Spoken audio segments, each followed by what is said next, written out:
16 minutos pasan de las 11 de la mañana, no sabe lo bien acompañada que estoy en este estudio y las ganas que tenía de que llegara este momento.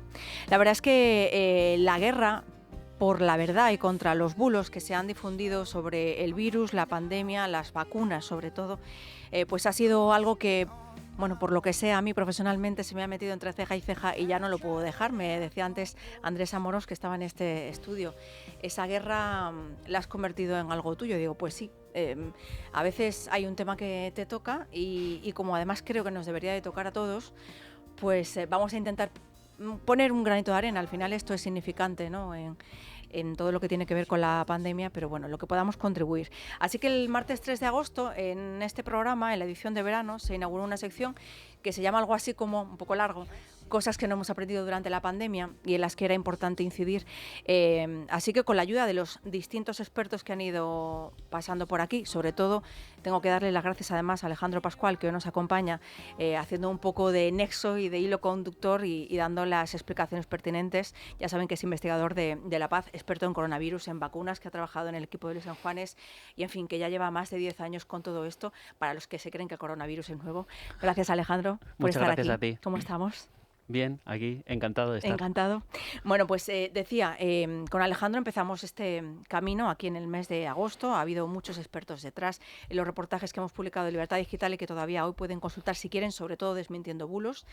Y bueno, pues en eso vamos a seguir, en insistir en aquello que todavía parece que no hemos aprendido y que es importante, sobre todo porque de ese punto partimos. Ahora llega, decimos nosotros, la nueva temporada. Mañana aquí arrancamos la 13ª en el radio. Pero claro, empieza el curso, el trabajo, llega el invierno, nos encerramos, el virus sigue ahí y que no se les olvide que quizás yo destacaría que es una de las cosas que menos hemos aprendido durante la pandemia. La principal vía de transmisión sigue siendo la aérea. Es decir, si compartimos aire, nos podemos contagiar.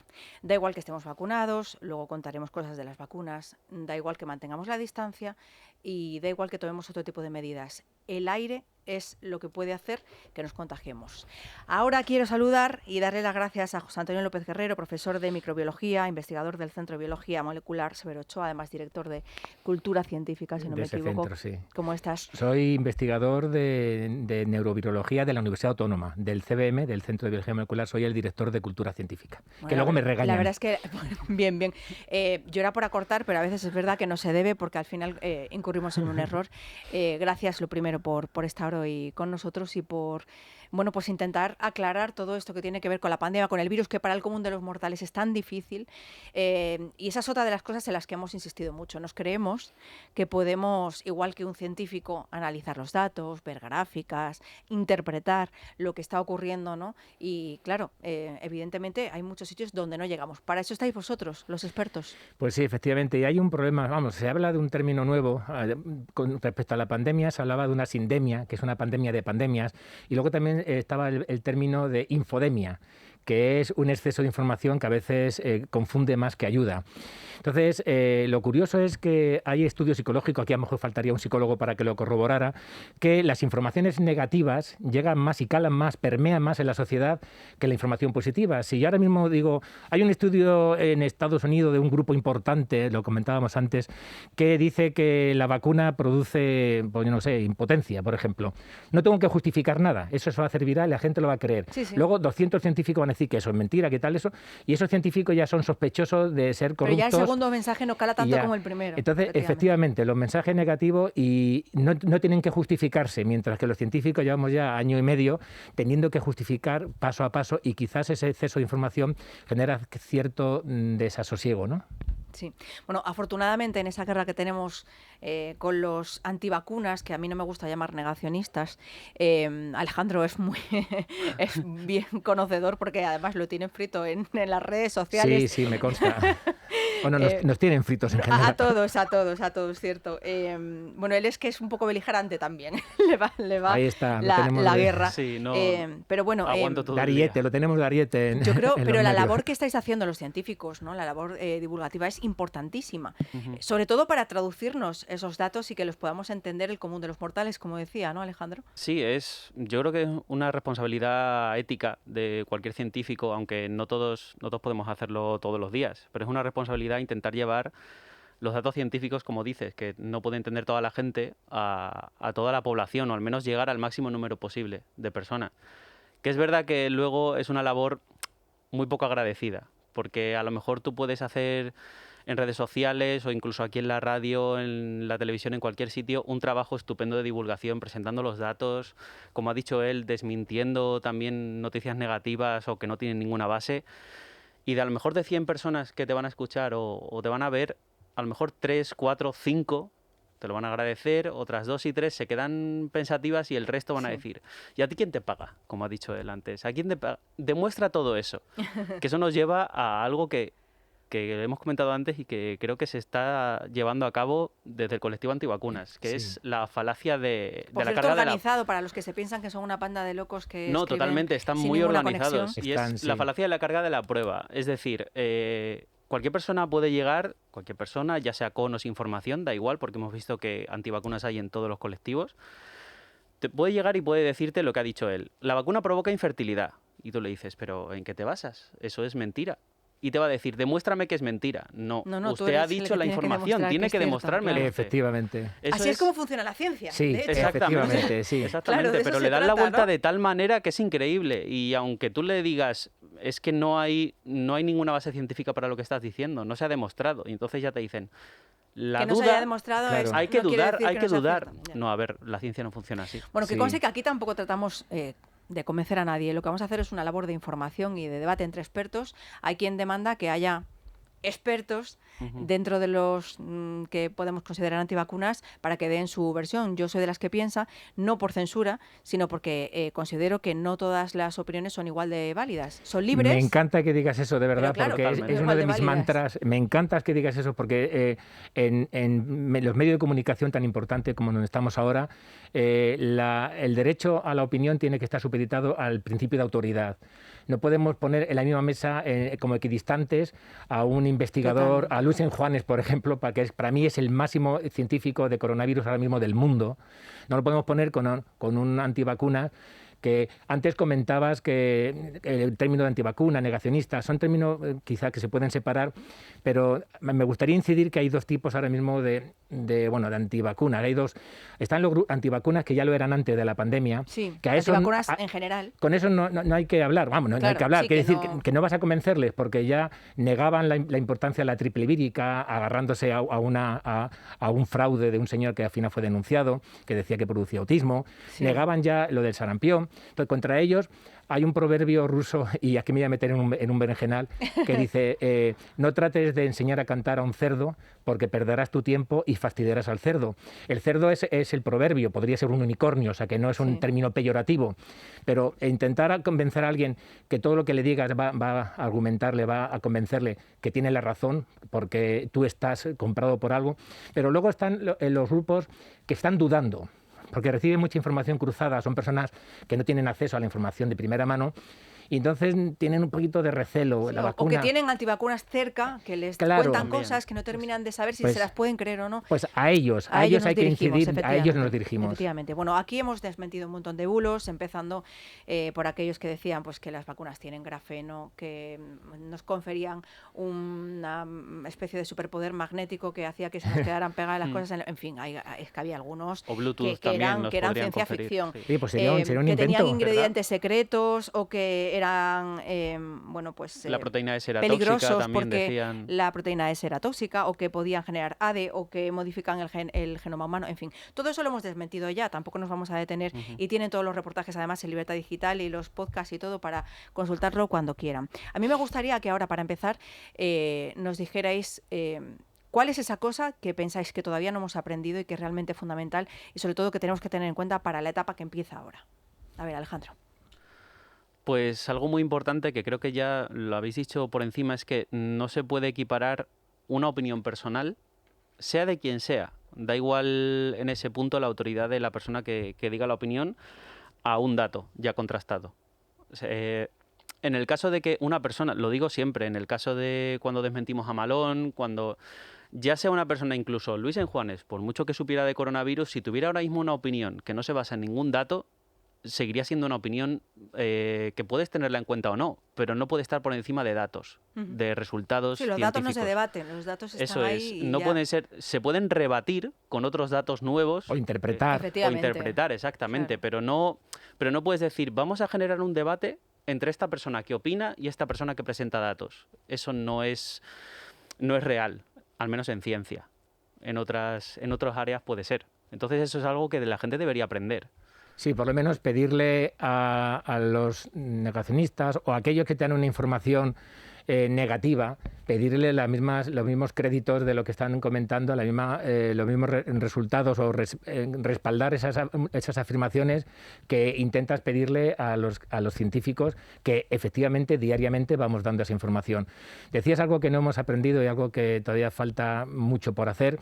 Pues de mi punto de vista, indudablemente, lo primero es aprender como sociedad, y ya hablo como sociedad humana, casi ya, porque también lo estamos viendo en Europa, aprender a remar en la misma dirección. O sea, aprender que cada país no haga la guerra por su cuenta, que lo hemos visto desde el principio, y dentro de cada país, cada comunidad haga la guerra por su cuenta. Y en España ha sido mucho más crudo, porque por desgracia se ha convertido ese hacer la guerra por su cuenta en una herramienta electoral, a veces donde las víctimas, los peones, han sido personas que han fallecido. Eso es muy luctuoso. Y eso ha llevado a que estemos, después de un año y medio, con la misma deficiencia que teníamos en abril del 2020. No estamos reforzando lo importante, la atención primaria, no estamos reforzando la sanidad pública, no estamos reforzando la ciencia. Sin ciencia no hay futuro, antes comentábamos algo parecido. No estamos reforzando la capacidad de rastreo y simplemente no me quiero enrollar mucho más, pero decir que hace una semana, por motivos también académicos, estuve en Alemania, estuve en un pueblo de 1000 habitantes y allí por las calles veías puestos gratuitos de diagnóstico rápido de antigénicos, veías en los comercios junto con las berenjenas Sí, en máquinas expendedoras, en cualquier... de test por céntimos. Aquí lo estamos vendiendo a entre 8 y 10 euros cada uno de ellos. A un chico joven de 18 años que va a salir con sus amigos a divertirse, le das la tesitura entre o tener dinero para un gin tonic o hacerse un test. ¿Qué vamos a hacer? No estamos aprendiendo realmente cuáles son las herramientas fundamentales contra una pandemia como esta. Totalmente de acuerdo. Permitidme que salude a otras dos personas que tenemos esperando al otro lado del teléfono. Y es que, de hecho, la primera de ellas fue la persona con la que arrancamos este programa el día 2 de agosto, que era lunes, que bueno, nos puso un poco en situación y nos contó cómo estaba la cosa. Señor Amos García, presidente de la Asociación Española de Vacunología y jefe de sección de Epidemiología y Prevención de la Dirección General de Salud Pública de Canarias. Buenos días, ¿cómo estamos? Hola, Amos, muchas gracias. días. Además, yo sé que has estado esta mañana con mi compañera Sara, con lo cual tampoco te vamos a entretener demasiado, pero sí quería que al menos de manera testimonial estuvieras en esta mesa porque me parecía fundamental y porque además creo que eres uno de los primeros que participó en uno de mis reportajes de esa serie que comenzamos precisamente contando algo que mencionaba antes José Antonio, y es de dónde parte esto de los bulos relacionados con las vacunas, precisamente el de la triple vírica, Sí. el autismo y otras tantas lindezas, ¿no? Porque claro, los antivacunas existen desde que existe la primera vacuna, eso es exactamente Efectivamente. así. Amos, pues muchísimas gracias por esa labor, por estar siempre disponible, por estar, bueno, pues dispuesto a contarle cosas a nuestros oyentes, así que te voy a hacer la misma pregunta. ¿Qué cosa no hemos aprendido todavía y es fundamental? Pues yo preferiría situarme en el contexto de qué cosas hemos aprendido o qué cosas debemos En positivo, haber me parece bien. aprendido. En positivo. ¿Qué debemos haber aprendido? Y espero que lo tengamos muy interiorizado. Pues hemos aprendido que es fundamental ser consciente de que al sistema sanitario hay que fortalecerlo, hay que cuidarlo, hay que mimarlo. Estamos en una situación en la que estalla la pandemia y la estructura de salud pública estaba absolutamente debilitada, lo mismo que el nivel primario de atención. Y son elementos clave para poder abordar con fortaleza un embate tan duro como el sido de la pandemia. Espero que quedemos claramente interiorizados la necesidad de que nuestro país tiene que invertir en investigación. Invertir en investigación es invertir en salvar vidas y en mejorar la calidad de vida de todos los ciudadanos. Hoy todavía, desgraciadamente, invertir en España sigue siendo llorar. Yo me gustaría destacar, además de que nos sobra el talento, lo que tenemos dificultades para gestionar ese talento, Claro. por la ausencia de financiación. Has Y esas mencionado son las una dos cosa, Amos, cosas. que me parece muy interesante, porque además es una polémica que ha estado circulando esta semana o los días anteriores. Y es que, claro, al generalizarse la vacunación, em, podríamos encontrar dificultades para que se generen, digamos, vacunas o se encuentren vacunas de última generación mejores que las que tenemos en la actualidad, porque no tendríamos con quién ensayar esas vacunas. ¿Eso es así? ¿Vosotros lo veis así? No, eso es así, evidentemente que es así, porque en la fase de ensayo clínico que tienes que empezar a investigar con personas, pues tienes que encontrar personas que respondan a un determinado perfil, y el perfil fundamental es que no estén vacunados, Claro. evidentemente, para no crear sesgo.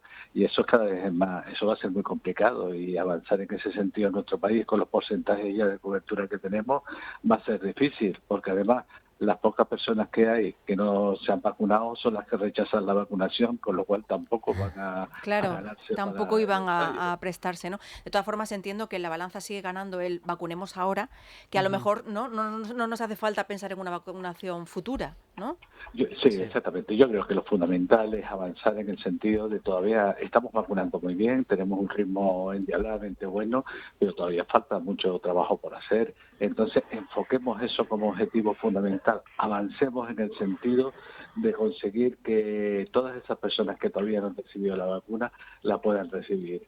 No todas son negacionistas, en absoluto. Hay un colectivo amplísimo de personas que tienen miedo. ¿Y cómo no Claro. van a tenerlo si se meten en las redes y es para Y el ponerse miedo es los humano, pelos contra de eso no punta? podemos. Claro, pero sí podemos empatizar, hablar con ellos, razonar, no criminalizarlo y hacerles ver lo que es el discurso científico, y lo terminan asumiendo, porque lo que estamos poniendo sobre la balanza, y esto es una balanza, en el platillo del conocimiento y de la ciencia estamos poniendo evidencia, estamos poniendo conocimiento, en el otro platillo están poniendo opiniones que no razones, están poniendo creencias, y siempre va a vencer las razones frente a las opiniones. Ujú.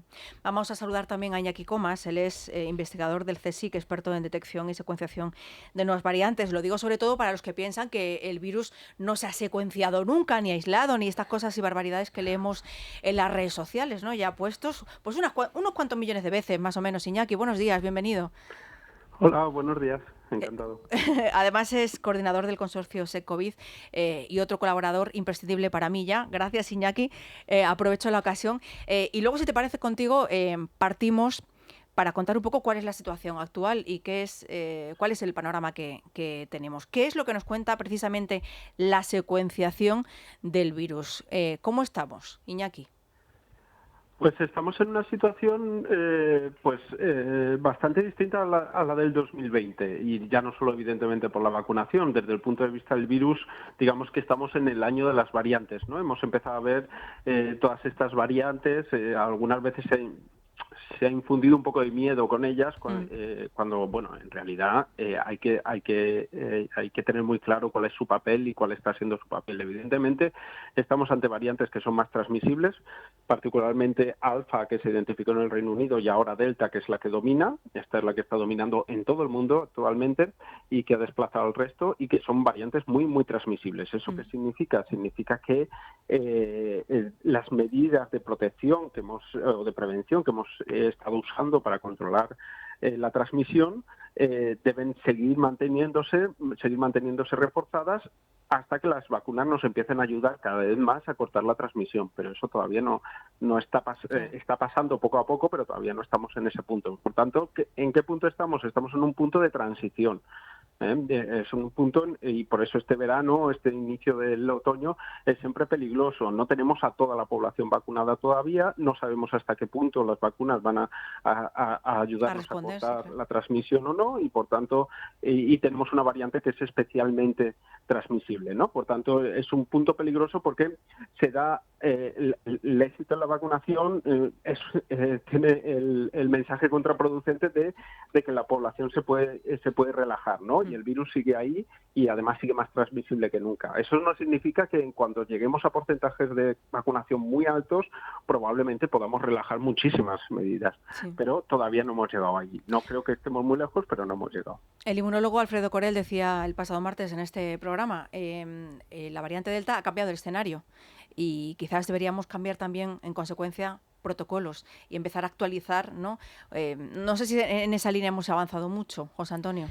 Pues no mucho, porque seguimos con los protocolos de 2020 y con el grito de triunfalista, ¿no? Claro, De pero es que siempre va a vamos un paso avanzar. por detrás del virus, entonces... Claro, la variante Delta ha dejado en evidencia que la razón de existir de los virus, no quiero decir la razón de vivir, porque los virus oficialmente no son seres vivos, la razón de existir es, como diría Richard Dawkins, son genes que quieren perpetuarse, y eso lo hacen optimizando su capacidad de mutar y de variabilidad.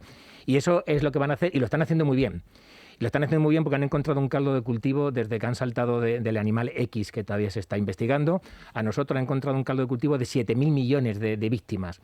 Entonces ahora mismo el virus ni obedece a estacionalidad, aunque decimos muchos que acabará siendo un virus estacional, ni obedece nada más que a su capacidad de favorecer la transmisión. Y eso, como acaban de comentar, con la variante alfa, la británica, lo multiplicamos casi por 2 su capacidad de transmisión, y con la variante delta, a su vez, un 70% más sobre la variante alfa. O sea que ahora mismo el virus está muy, muy optimizado en su capacidad de transmisión.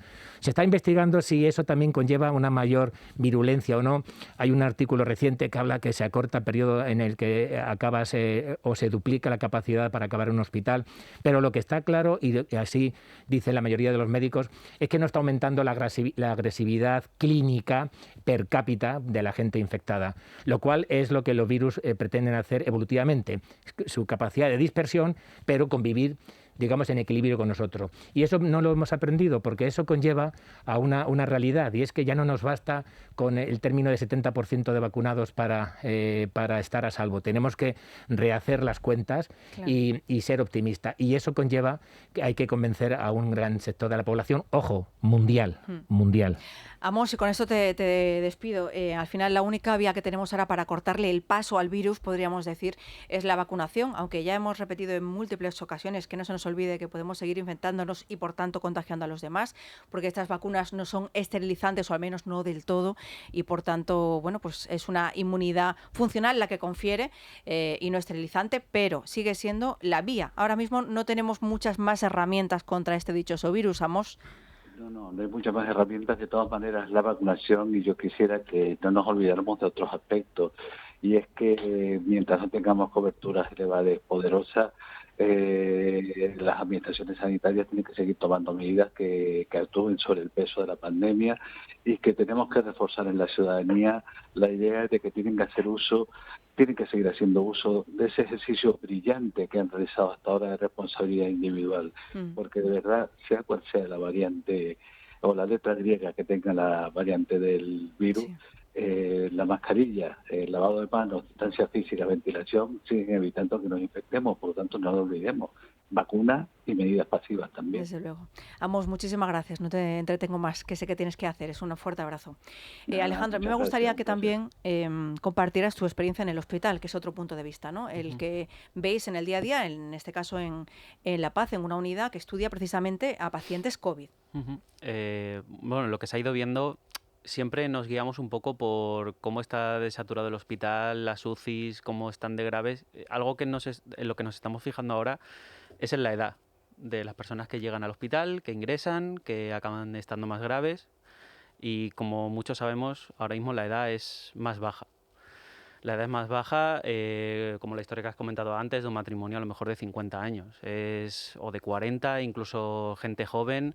Tengo una compañera neumóloga también que me cuenta que tienen en la UCI respiratoria, en otro hospital de Madrid, tiene a pacientes de 20 y tantos o de 30 años que tienen que acabar intubados. Es bastante grave. Y una cosa que quería comentar a raíz de lo que ha dicho él es que el virus, evidentemente, con variantes que surgen al azar, como la Delta, que son mucho más transmisibles, aunque es verdad que no aumente la agresividad clínica, que eso es lo que hemos podido ver en el hospital, es como darle, como si el símil, como una ruleta típica de casino, sí, cuantas más fichas le demos, claro, al virus, más posibilidades hay de que caiga en un número en el que surja una variante una variante mucho más agresiva Claro. u otra variante que provoque algo que todavía desconocemos y es muy peligroso. Entonces, algo que diga, vale, pues esta variante se transmite más, pero es leve. Entonces, ¿nos va a dar igual? No, le estamos dando muchísimas más oportunidades al virus. Eso Correcto. es. Y, Mira, yo y otra recu- cosa que la gente Sí. no recuerda, porque todavía es verdad que no hay muchos resultados, pero es que aun pacientes asintomáticos o pacientes que lo pasen de forma leve, hay una cosa que son las secuelas post-COVID. Es algo que ahora mismo en el grupo en el que estamos, con Eduardo López Collazo, vamos a empezar un proyecto sobre las secuelas COVID en pacientes, sobre todo también neurológicas o hepáticas, por ejemplo, y que se dan en todo tipo de pacientes. Y que es algo muy peligroso. Eso sobre todo también va para gente que piensa que la inmunidad natural... Porque a veces no está además relacionado con la gravedad. Puedes no haber estado Eso grave, es, pero sin embargo eso luego es, puede quedarte ser unas leve secuelas. y además que piensan que la inmunidad que tú recibes o el entrenamiento de tu sistema inmunológico por contagiarte por el virus, piensan que va a ser mejor. Y hay que tener en cuenta también esto. Esto también es jugar a la ruleta rusa con el virus, que te toque una secuela bastante grave. Pues mira, el ejemplo que ponías antes un poco de la lotería fue lo que me ha venido enseguida el recuerdo. Fue el ejemplo que me puso Iñaki Comas la primera vez que hablé con él y me explicó un poco cómo funcionaba, ¿no? el virus. Iñaki, me gustaría que ya para cerrar y despedirte a ti también me dijeras, bueno, desde dónde partimos y qué tenemos que tener en cuenta a partir de ahora con esta nueva etapa que comenzamos de transición, como decías. Pues yo creo que partimos primero de un mensaje que sí que debe ser optimista. Quiero decir, en España se está vacunando mucho y se está vacunando bien. Sí. Y las poblaciones de más riesgo, las de mayor edad, aunque evidentemente ninguna está libre del riesgo, están con unas coberturas vacunales que no hay prácticamente en ningún país de Europa. Que incluso los de mayores de 80 años tienen 5 o 10 puntos más que Alemania, por ejemplo. Eso significa que la ola que hemos tenido en verano en Alemania hubiera sido mucho peor que lo que ha sido en España. ¿Por qué? Porque aquí ha habido mucho éxito llegando a mucha parte de la población. Todavía queda un porcentaje al que va a haber que llegar para llegar a las coberturas que necesitamos, pero yo creo, sinceramente, que vamos poco a poco en el buen camino. Hay que ver hasta qué punto la transmisión vamos a conseguir pararla. Y yo creo que esto es importante también. Ha habido un poco mensajes del blanco-negro durante toda la pandemia, ¿no? ¿Es aérea o no es aérea la transmisión? ¿No? En realidad es más complejo, ¿no? Por ejemplo, las vacunas, de repente todo el mundo pensaba que las vacunas eran la bala de plata, después, bueno, pero si no para la transmisión, eso es una vacuna. Es que, Iñaki, este coronavirus nos ha puesto el mundo patas arriba, y entonces a veces es un poco complicado. Te tengo que despedir ya porque nos quedamos sin tiempo y todavía quiero que, muchas gracias, un fuerte abrazo, seguimos en contacto, todavía quiero que tengáis una mini ronda de 1 minuto cada uno, ¿vale? Para poner un punto y final, se nos han quedado muchos temas en el tintero, queríamos hablar de la tercera dosis, pero ya hemos hablado mucho durante todo el mes de agosto, porque aquí ya lo hemos dicho, no generalizada, hay muchas prioridades, hay muchas partes del mundo donde todavía hay gente que no está vacunada y al final, bueno, pues la opción será, o los expertos defendéis, los inmunodeprimidos, que son aquellos que, bueno, más lo pudieran necesitar en este primer mundo, ¿no? Que en el fondo somos unos privilegiados con respecto al resto. 1 minuto para acabar. Nada, pues 1 minuto para acabar. Decir que el virus hace ya tiempo que dejó de ser respiratorio para convertirse en un virus sistémico. Ataca e infecta cualquier órgano prácticamente del cuerpo y eso significa que tenemos que seguir pendientes no solamente con la vacuna, sino con todas las armas que tengamos. Y como ya hemos comentado en varias ocasiones, las armas siguen siendo las mismas. La mascarilla, la barrera física sigue siendo fundamental, pero también las barreras químicas, es decir, los geles, la desinfección y sobre todo, y ahora que empiezan las aulas, ahora que empiezan otra vez la vuelta al colegio, la ventilación. La ventilación tiene que ser una asignatura obligatoria de los gobiernos ahora mismo, centrales y autonómicos. Si puede ser filtros en las clases ya, ¿para qué vamos a pedir? Filtros, ¿no? medidores de CO2 para saber en todo momento dónde estamos. Hablo de los colegios, pero también puedo hablar de cualquier tipo de local cerrado en hostelería, oficina, por ejemplo, o en oficinas. Alejandro. Sí, pues lo mismo, sumarme también a lo que han dicho todos mis compañeros sobre que hay que reforzar la sanidad, hay que reforzar la investigación, los proyectos tendrían que ser muchísimo más grandes para estudiar todo esto, porque es verdad que aparte de las armas pasivas que tenemos, que como dice mi compañero, hay que seguir utilizando las mascarillas, los geles, todo, la ventilación.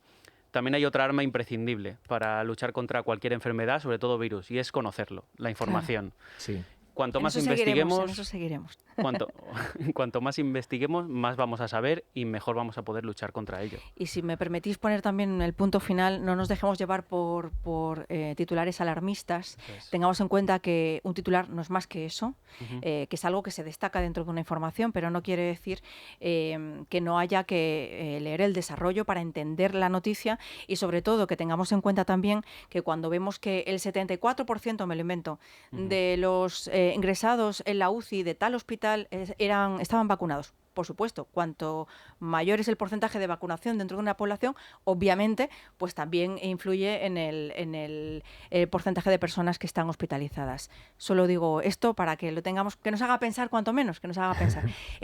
Tendríamos para no sé cuántos 1000 programas más. Yo no puedo más que daros las gracias por haber participado hoy y espero que pueda seguir contando con vosotros para seguir contando esto y mucho más a nuestros oyentes y nuestros lectores. Gracias. Un fuerte abrazo. Gracias a vosotros. Es La Mañana de Federico. Pues llega el momento de decir adiós, no sin antes recordarles que hay que tomar Divecol y cuidar de nuestro colesterol. 91 446 0000 es el teléfono de Mundo Natural, 91 446 0000, la página web para farmaciamundonatural.es. Que me perdonen mis compañeros, pero me tengo que despedir, aunque hoy me pase 10 segundos. Tengo que dar las gracias, millones de gracias, como esta canción de Camilo, sobre todo a este equipo que me ha acogido, lo decía antes, como una verdadera familia este mes de agosto. También, por supuesto, a los oyentes por estar ahí al otro lado, porque sin ellos no somos nada, y agradecer la confianza a Isabel González, a Javier Somalo y por supuesto a Federico Jiménez Los Santos por permitir que comparta con ustedes estos ratitos de micrófono que me dan la vida y que hoy me da muchísima pena despedirme de ellos.